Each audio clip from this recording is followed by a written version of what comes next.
Hello guys, welcome back to our channel Kadan Academy. So today we will discuss interior part of the earth. जैसे कि हमने पिछली classes में पढ़ा कि हम जो अर्थ का इंटीरियर स्ट्रक्चर है उसको हम अपनी नीक्ड आइज से नहीं देख सकते। कुछ ऐसे पॉइंट्स हैं जिसके थ्रू हम अर्थ के इंटीरियर स्ट्रक्चर को पढ़ सकते हैं और उन सब में भी सबसे जो बेस्ट ऑप्शन है अर्थ की इंटीरियर स्ट्रक्चर को, अर्थ के इंटीरियर के बारे में जानने का वो बेस्ट सोर्स है क्या? Earthquake waves. अर्थक्वेक वेव्स का अगर हम अध्ययन करेंगे तो हम जो पृथ्वी का अंदर है, इंटीरियर स्ट्रक्चर है जो अर्थ का, उसके बारे में अच्छी तरीके से जान सकेंगे। फिर ना आप अब मेरी बात ध्यान से सुनिएगा। फिर एक व्यक्ति आते हैं एडवर्ड स्विस के नाम से। वो अपना दिमाग लगाते हैं और वो कहते हैं कि हमें ना डेंसिटी के रूल को फॉलो करना चाहिए। वो कहते हैं कि जैसे मान लो ये हमारी अर्थ का सेंटर है, उनका कहना है कि इसके पास जो भी मटेरियल होता है वो हाई डेंसिटी का पाया जाता है, हाई डेंसिटी मटेरियल। और जो अर्थ के सेंटर से दूर जो मटेरियल पाया जाता है वो होता है लो डेंसिटी मटेरियल। इनका कहना ये था कि अर्थ के सेंटर के पास जो मटेरियल होगा वो हाई डेंसिटी वाला होगा और अर्थ के सेंटर से जो दूर होगा वो लो डेंसिटी वाला मटेरियल होगा। तो इन्होंने कहा कि इसके बेसिस पे कि हमें ना डेंसिटी का रूल फॉलो करना चाहिए और उसके बेसिस पे इसने अर्थ को तीन लेयर्स में बांट दिया। एक वो लेयर जिसकी डेंसिटी बहुत ज़्यादा है और एक वो लेयर जिसकी डेंसिटी बहुत कम है और एक लेयर बीच की डेंसिटी है जिसकी। तो इन्होंने तीन भागों में इसको अर्थ को हमारी को बांट दिया। किसके रूल पे? डेंसिटी के रूल पे।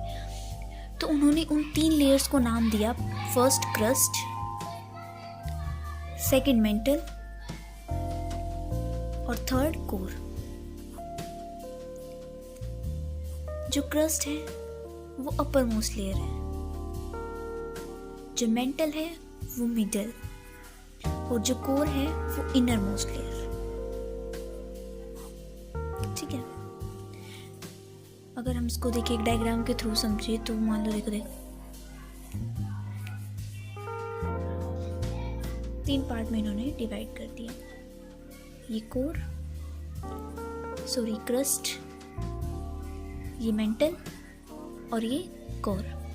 ये 0 किलोमीटर, ये 35 किलोमीटर, ये 2900 किलोमीटर और ये 6371 किलोमीटर। इसकी गहराई कितनी बताई इन्होंने?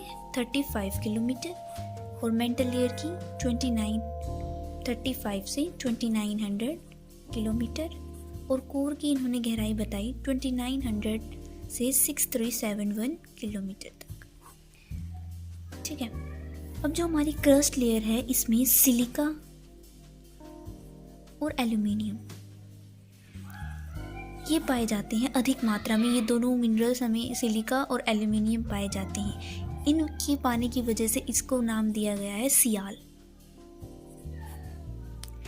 और मेंटल में सिलिका और मैग्नीशियम पाया जाता है, इसकी वजह से इस लेयर को कहा जाता है सीमा।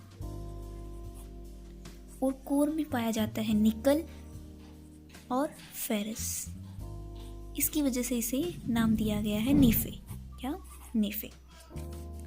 अब जो हमारी अर्थ की जो टोटल वॉल्यूम है, अर्थ की टोटल वॉल्यूम को अगर हम 100 से डिवाइड कर देते हैं तो उसमें से क्रस्ट जो है वो 1% पार्ट है क्रस्ट का, मेंटल का 83% पार्ट है और जो कोर है उसका 16%